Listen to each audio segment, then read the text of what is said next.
Obviously, a good win at Crawley, wasn't it? How important is it in the context of where you want to get to, where you want to be, to get that win after what happened at Newport, to get back to winning ways right away? Yeah, obviously you always want to get back after a disappointing result, and put that right. The quicker you can get a win on the board, the better. And it just had a printer turn on here in the background. The quicker that you can get that positive result and performance and move past it, the better. And that is the one had a benefit of the congested fixture schedule, is that if we have had a setback, we haven't had much time to dwell on it, and it's been back on getting back on the horse and getting back after it. And the lads have really been superb at that in recent weeks and months. Yeah, how tough has it been to cope with this busy run of fixtures where you've been in action Saturday, Tuesday, for pretty much forever, it seems like? How difficult has that been to manage the squad during that time? No, it's not. It's just the way it was presented to us. Obviously, we had a bit of a shutdown around the Christmas period with COVID, like lots of other teams, and there was a period of games that we got backlogged with. So we knew for the little bit of a break we were getting then that we would pay the price somewhere down the line, and we'd have to go lots of Saturday, Tuesdays back to back. And I think we're 6 weeks into that process now, and we've still got another couple of weeks of that to come. But the lads have just found that rhythm. We found our playing rhythm, and it's allowed us to pick up lots of points in that period and start to climb the table. Yeah, and the playoff places within a touching distance as well. How much of an incentive is that for you and for the players as well, to have the playoff spots there for the taking, if you like? Look, we've got lots of work to do. We've got 11 games to go, 33 points, for us still to play for. Some sides have got, a couple of games in hand, and I'll have 39 to play for. So look, we're right in the mix. We've just got to keep taking care of business at our end, and the schedule means we've got a quick turnaround again, and we're in front of our fans on Saturday against Harrogate, and desperate to keep our positive performance and positive momentum, but we know it'll be a really tough game. Yeah. A word on Aaron Collins. How impressed have you been with him, the way he's developed this season? Now has a different look about him, doesn't he? Getting amongst the goals, has a different look about him from at the start of the season. How impressed have you been with him, the way he's developed this term? Yeah, really happy with Aaron. He's filled the number 9 jersey, I think, in the absence of a kind of recognised number 9, and he's made it his own role. We spoke to him about the way kind of Bobby Firmino plays it for Liverpool, kind of in and out, a kind of false 9 position. And certainly, Tuesday night, I thought he was outstanding against a really good back three, and Tony Craig, Tony Cliff, and Lynch, lads who've got a lot of experience in their careers, obviously some at a higher level.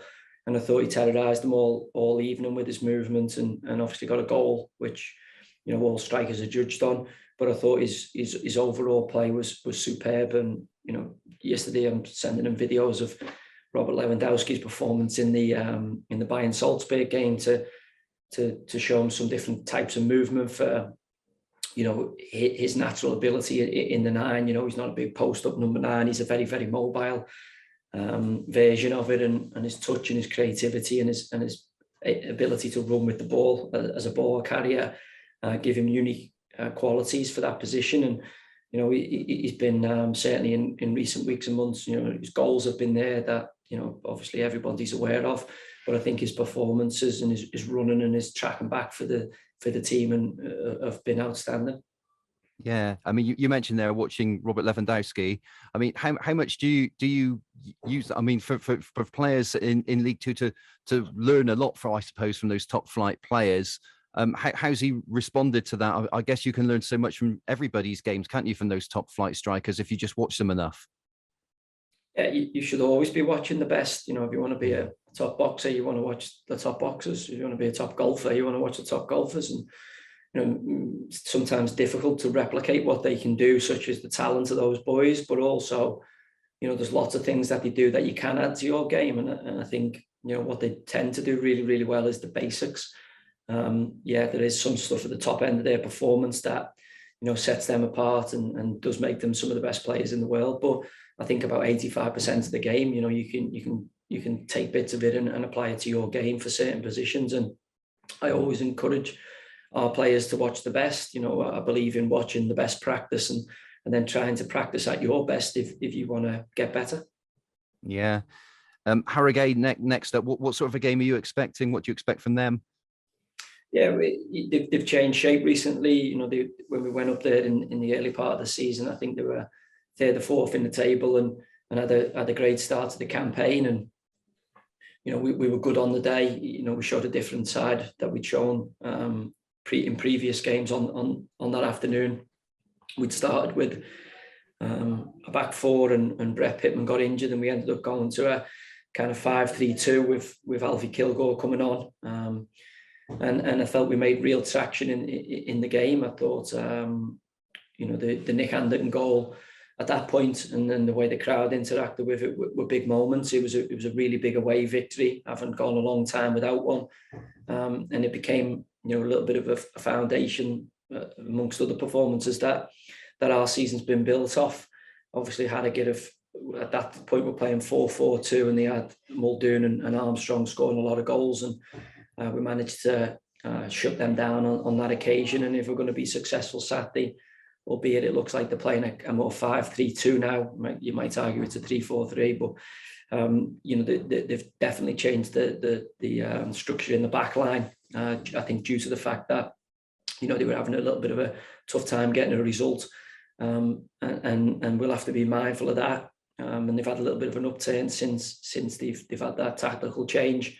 So look, we'll know we'll be in for a really tough game. You know, Harrogate are always fit, they're always aggressive, they're always trying to get amongst you, and they'll certainly come to our place and test us, and we look forward to that challenge. Yeah, and just finally for me, Joey, how are the squad looking ahead of the weekend? Obviously, we know about the longer term ones, but have you got good options apart from the longer term injuries? Yeah, we've got no fresh ones. Hoping to get one or two back into the training group tomorrow. We've missed some game time, but yeah, you know, there's no fresh injury news off the back of Tuesday night's game, which is good. You know, we've got a full complement of you know, lads have all got through training fine today. We'll assess a few bodies in the morning, hopefully have a couple more out on the grass tomorrow, and make a plan for Saturday's game.